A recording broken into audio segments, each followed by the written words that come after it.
Sit down, darling. Let's talk design. I'm Eleanor Schrader. I'm a design historian. And I'm Ian Patrick. I'm an interior designer.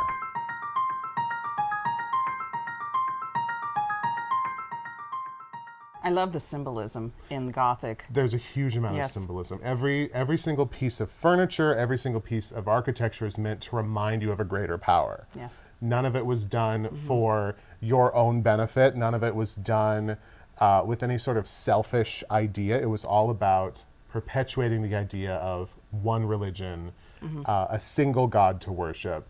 You know, even pieces of furniture, even a sideboard or a chest that would go at the foot of the bed looked like a building. Everything was very architectural.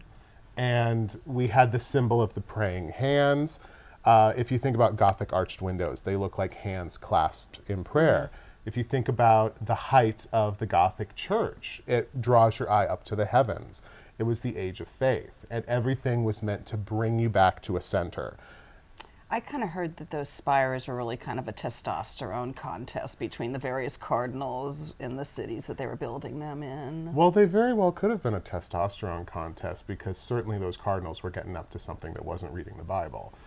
And that's where they had to pull in the flying buttresses because those spires went so high. Yes, by the time the Gothic era arrived, we had forgotten how to build concrete. I don't know how. You go from an entire nation being made of concrete and fired brick to everybody just forgetting the recipe.